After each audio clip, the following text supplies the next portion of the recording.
সুখের নেশায় লেখা আশিফা সুলতানা জিবা পর্ব সংখ্যা 34। ফজরে আজানের ধ্বনি কানে ভেসে আসতে সাপরাত নড়ে চড়ে ওঠে। বুকে গুটিসুটি মেরে ঘুমন্ত চৈত্রিকাকে টেনে সোজা করে পাশে শুয়ে দিল। তৎপরে সাপরাত গালে হাত বুলিয়ে পাশে শুয়ে নেত্রোদয় নিমীলিত করে দেয়। নরম একটা স্বর চৈত্রিকা কর্ণধারে পৌঁছায় নিমিষে। উঠুন চৈত্রযান। এক বাক্যে চৈত্রিকা তৎক্ষণাৎ ক্ষীণ নড়ে উঠল। ঘুম ভীষণ পাতলা ওর।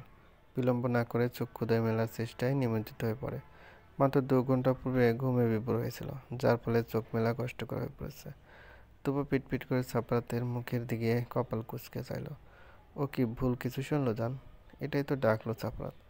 হুট করেই চৈত্রিকার বুকের অবস্থা বেশ টালমাটাল ভাঙ্গা গলায় প্রশ্ন করে, আপনি এই মুহূর্তে আমায় ডেকেছিলেন?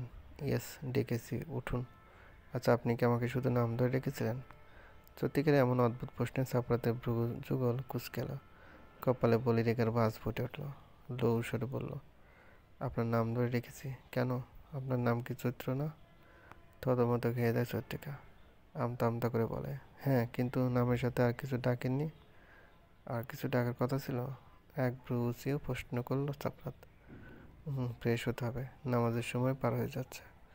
চৈত্রিকা সাপরাতের প্রশ্নসূচক চেহারায় দৃষ্টি রেখে তড়িঘড়ি করে বলে উঠল, কথা কাটানোর নিমিত্তে। নয়তো কেমন করে জিজ্ঞেস করবে যে আপনি কি আমায় জান রেখেছিলেন? আমার মনে হলো জান রেখেছেন। এই লজ্জাতুর শব্দটা উচ্চারণ করতে পারবে না ও। তাই যে করে হোক সাপরাতের দৃষ্টি হতে পালাতে হবে এখন, এই মুহূর্তে।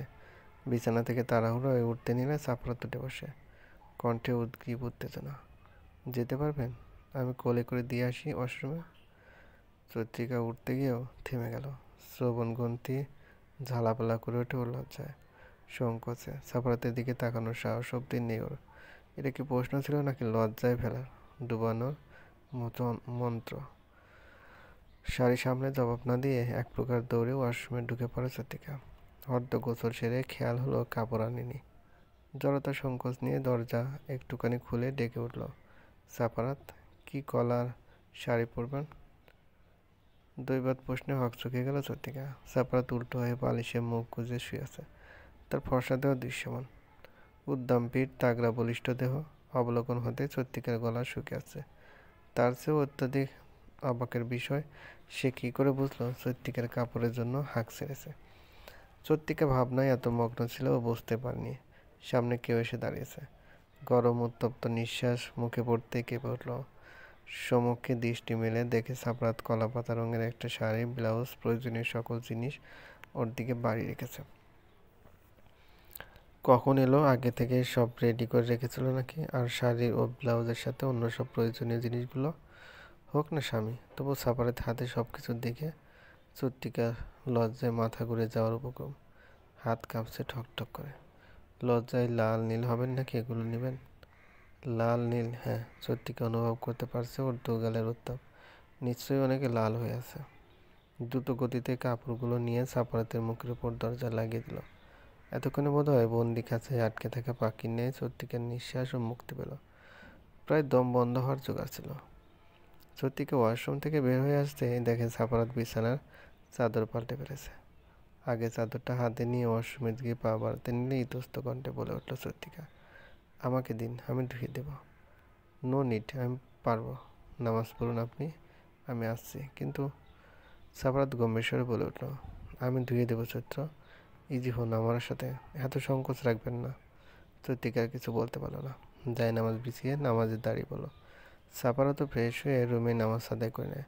বিছানায় গা এলিয়ে বলে ওঠে, ঘুমাবো চৈত্র, আপনি চাইলে ঘুমিয়ে নিতে পারেন কিছুক্ষণ। বাইরে যাবো একটু, মিনমিন স্বরে বলে উঠল চৈত্রিকা। সাপারাত কোনো প্রকার প্রত্যুত্তর করল না, চোখ বুজে ফেলল। চৈত্রিকা ঠাহর করতে পারে সাপারাতের নীরবতা সম্মতির লক্ষণ। ভেজা চুল ছেড়ে শাড়ির আঁচল টেনে মাথায় ঘোমটা দিয়ে নিল চৈত্রিকা। দরজা হালকা করে ভিজিয়ে সিঁড়ির অভিমুখে এলো। নিচে তাকাতে দেখতে পায় মিনা সোফায় ঘাড় এলিয়ে বেঘরে ঘুমোচ্ছে, হাত পা ছড়িয়ে। মেয়েটা নিজের ব্যাপারে একদম বেখানি। গলাটা মৃদু ব্যথা করছে চৈত্রিকা। গরম পানি করে খেলে কিছুটা হলেও রিলিফ পাওয়া যাবে। চৈত্রিকা ধীর স্থির ভঙ্গিতে সিঁড়ি অতিক্রম করে নেমে এলো। মিনাকে ডাকতে লাগলো আস্তে ধীরে।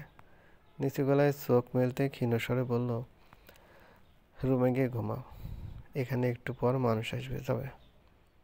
খারাপ দেখাবে তো, মিনা ব্যগ্র কণ্ঠে বলে উঠল। রুম থেকে আইলাম মাত্র ভাবি, এনে আইয়া কুদ্দুর বইতে চোখ দুইটা লাগে গেছে। সমস্যা নেই, রুমে যাও তুমি। আপনার কি কিছু লাগবো? আমারে কন কি লাগবো? গরম পানি আমি নিজেই করতে পারবো, তুমি যাও। না না, আমি এখনই কইরে আনতেছি। আপনি এনে বসেন, লাগবে না। আমি পারবো মিনা, তুমি গিয়ে একটু ঘুমিয়ে নাও। কথাটা বলে চত্রিকা রান্নাঘরের দিকে পা বাড়ালো। একটি পাতিলে পানি গরম করতে দিয়ে চোখ বুলালো পুরো রান্নাঘরে। আরেকবার এখানে আসার কারণে বৃহৎ আকারের কিচেন রুমটা দেখে বিস্মিত হলো না চত্রিকা। গরম পানি একটা স্টিলের গ্লাসে ঢেলে লবণ মিশিয়ে নিল। গ্লাসটা ছোট কাপড় দিয়ে ধরে তাপ যেন হাতে না লাগে। গ্লাসটা হাতে নিয়ে ড্রয়িং রুমে আসতে মুখোমুখি হয় মৌসুমী বেগমের।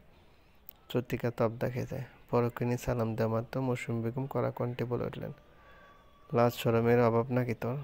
বস্তির মেয়ে হয়ে অবশ্য সংস্কৃতি আদব কায়দা জানা তোর ধাঁচেন না।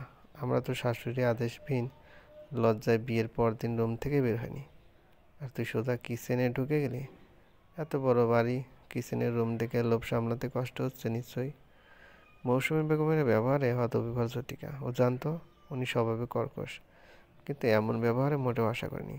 অভ্যন্তরে জাগ্রত ব্যথা যন্ত্রণা জল হয়ে পরিপূর্ণ করলো চত্রিকার চক্ষুকল। তবু হাসিমুখে কঠিন এক জবাব দিল সে, আমার তো শাশুড়ি নিভু, অন্য কেউ নির্দেশ দিবে না, তাই অপেক্ষা না করে নিজেই চলে এলাম। আফটার অল সংসারটা আমার। বর বলল সংসারটা সামলানোর দায়িত্ব আমার। আমি আবার স্বামী ভক্ত। মৌসুমী বেগম রাগান্বিত চোখে তাকালেন, দাঁত কিরমির করে বললেন, বড়দের সাথে এভাবে কথা বলা শিখিয়েছে তোর মা? এই তোর ব্যবহার? বস্তির মেয়ে তো তাই। সাদামাটা জবাব চত্রিকা। মৌসুমী বেগম ক্ষিপ্ত ক্ষেত নেত্রে তাকাতে চত্রিকা পুনরায় বলে উঠল নম্র স্বরে, আপনার কিছু লাগবে ফুপু? আমায় বলুন, চা খাবেন? আমি বানিয়ে দিই। গতকাল বউ হয়ে এসে আজ আমাকে নিমন্ত্রণ করতে চাইছিস?